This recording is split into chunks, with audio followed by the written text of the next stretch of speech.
जय हिंद साथियों, स्वागत है आप सभी का YouTube channel Kanhaiya GS world में। दोस्तों, वर्तमान में ईडी काफ़ी सुर्खियों में बना हुआ है। इस वीडियो में हम लोग बात करेंगे आखिरकार ईडी है क्या, ईडी कैसे काम करती है और ईडी का क्या क्या कार्य है और ईडी ऑफिसर बनने के लिए क्या क्वालिफ़िकेशन होती है, कैसे आप बन सकते हैं और ईडी की सैलरी वगैरह कितनी मिलती है, सुर्खियों में क्यों बना हुआ है। चलिए शुरू करते हैं वीडियो।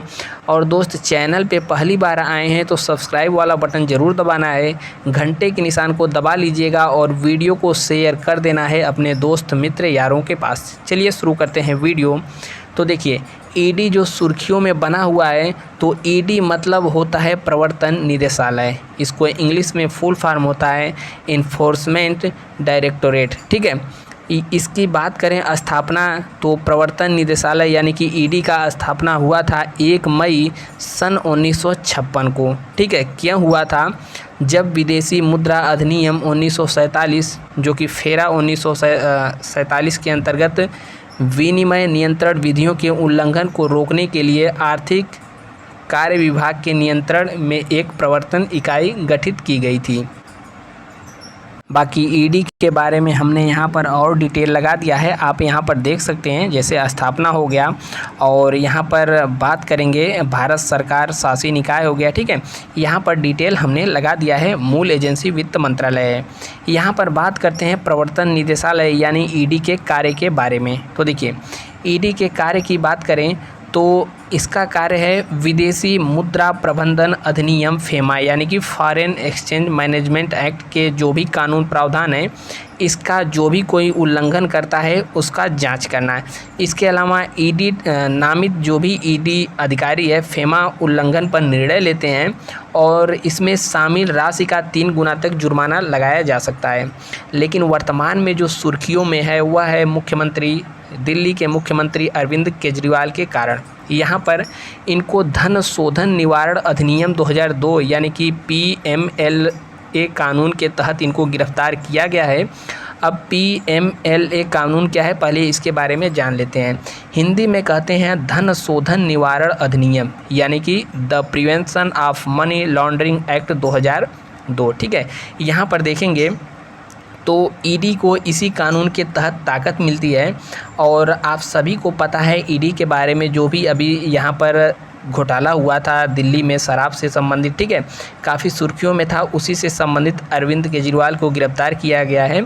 इससे पहले काफ़ी बार इनको समन भेजा जा चुका है। ठीक है, समन कई बार यहाँ पर भेजा गया था। तो ईडी को इसी कानून के तहत ताकत मिलती है। कौन सा कानून है? Prevention of money laundering act यानी कि PMLA। ठीक है, यह एक क्रिमिनल लॉ है जिसके तहत ईडी को मनी लॉन्ड्रिंग के आरोपियों की संपत्तियों की जांच, पूछताछ, गिरफ्तार और संपत्ति जब्त करने का अधिकार मिलता है, जिसके तहत अरविंद केजरीवाल को गिरफ्तार किया गया है और भारत के पहले मुख्यमंत्री बन गए हैं, जो कि मुख्यमंत्री पद पर रहते के दौरान इनको गिरफ्तार किया गया है। PMLA ऐसा कानून है जिसके तहत जांच करने वाले ऑफिसर को दिया गया बयान कोर्ट में सबूत माना जाता है, जबकि बाकी कानूनों के तहत ऐसे बयान को कोर्ट में कोई भी वैल्यू नहीं होती है। जब किसी आरोपी को सिर्फ जमानत दी जा सकती है जब कोर्ट इस बात से संतुष्ट हो जाता है कि आरोपी वास्तव में दोषी नहीं है। इसके अलावा मनी लॉन्ड्रिंग कन्फर्म हो जाने पर ईडी संपत्ति की खोजबीन और उसे जब्त करने की प्रक्रिया कर सकता है। और इस कानून के तहत जो सेक्शन 4 है उसके तहत दंडनीय अपराधों के मामले में स्पेशल कोर्ट्स में मामले सुने जाते हैं और इन्हें PMLA कोर्ट कहा जाता है।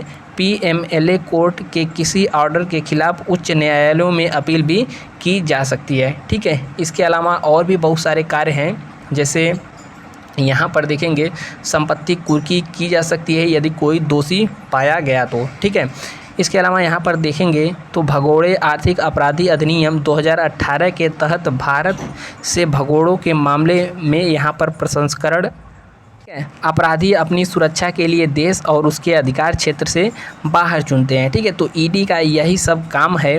ठीक है, यह देश से बाहर जो भी भगोड़े हैं उनके लिए भी काम करता है। जैसे निरस्त जो कि फेरा विदेशी मुद्रा विनिमय अधिनियम 1973 के तहत जारी किए गए कारण बताओ और नोटिस पर भी यहाँ पर निर्णय ईडी के द्वारा लिया जाता है। ठीक है। और फेमा उल्लंघन के संबंध में विदेशी मुद्रा संरक्षण और तस्करी गतिविधियों के रोकथाम के तहत, जो कि 1974 है, इसके तहत निवारक हिरासत में मामले में प्रायोजित करना ईडी का कार्य है। ठीक है। और पीएमएलए कानून के बारे में हमने बता ही दिया, जो कि ईडी को ताकत देता है सबसे ज़्यादा। ठीक है। और एनआईए और सीबीआई के मामले में भी, कुछ मामले में भी यहाँ पर ईडी को ज़्यादा ताकत दिया गया है। इसके अलावा इसकी बात करें, प्रवर्तन निदेशालय का मुख्यालय कहाँ पर है, तो मुंबई में है।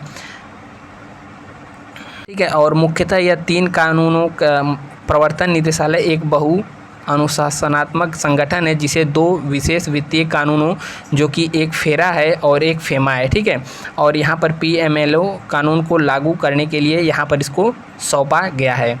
यहाँ पर प्रवर्तन निदेशालय यानी कि ईडी भारत सरकार की एक कानून प्रवर्तन एजेंसी है, जो आर्थिक कानूनों को लागू कराने और आर्थिक अपराधी को आर्थिक अपराध से लड़ने के लिए जिम्मेदार है। ठीक है। अब बात करते हैं कि ईडी ऑफिसर आप कैसे बन सकते हैं। तो देखिए, ईडी में इसका हर साल भर्ती आता है एसएससी सीजीएल के तहत। ठीक है। एसएससी सीजीएल के माध्यम से आप सहायक प्रवर्तन अधिकारी बन सकते हैं। इसके लिए प्रतिवर्ष परीक्षा आयोजित कराई जाती है एसएससी की। ठीक है। एसएससी सीजीएल की परीक्षा होती है और यहाँ पर पोस्ट का नाम रहता है, इसमें पोस्ट भी है प्रवर्तन निदेशालय के अंतर्गत सहायक प्रवर्तन अधिकारी की। यह ग्रुप बी का पद है और इसमें वेतन स्तर 7 होता है, जो कि 44,900 से लेकर 1,42,400 तक का होता है। आगे वेतन के बारे में भी बात हम लोग कर लेंगे। इसमें आपकी एज 21 से 30 वर्ष होनी चाहिए और विभिन्न कैटेगरी में छूट भी मिल जाती है, लेकिन आपको न्यूनतम क्वालिफ़िकेशन, आपको ग्रेजुएशन, यानी कि आपको ग्रेजुएशन तो पास होना ही चाहिए। इसके अलावा 2 टीयर में परीक्षा होती है, टीयर 1 और टीयर 2। टीयर 1 ऑनलाइन में मोड में होती है और जो टीयर 2 होता है पेपर, इसमें लिखित होता है और भी बहुत प्रकार के वैकल्पिक भी प्रश्न होते हैं। आप यहाँ पर डिटेल देख सकते हैं। ठीक है। इसके वेतन की बात करें तो पे लेवल 7 की जॉब है। इसमें आप देख सकते हैं मूल वेतन इतना मिलता है और महंगाई भत्ता आपको इतना मिलता है। वर्तमान में 50% हो गया है, तो और यहाँ पर अब बढ़ गया है। ठीक है। और यहाँ पर जो आपको जो सकल वेतन है आपका लगभग 86,000 से ऊपर पहुँच जाता है। और वर्तमान जो हाथ में आएगा वेतन, हर एक चीज़ काटने के बाद लगभग 75K के करीब आपका वेतन आ जाता है सहायक प्रवर्तन अधिकारी में। इसके अलावा जो ईडी के डायरेक्टरेट होते हैं, उनकी नियुक्ति की बात करें, ठीक है, उनकी नियुक्ति अधिनियम 2003 के प्रावधानों के अनुसार की जाती है। इसके लिए बहुत प्रकार की समितियां बनती हैं, जिसका अध्यक्ष केंद्रीय सतर्कता आयुक्त यानी कि सेंट्रल विजिलेंस कमिश्नर होता है। समिति के अन्य सदस्य जो कि वित्त, राजस्व, गृह और कार्मिक प्रशिक्षण मंत्रालयों के सचिव होते हैं।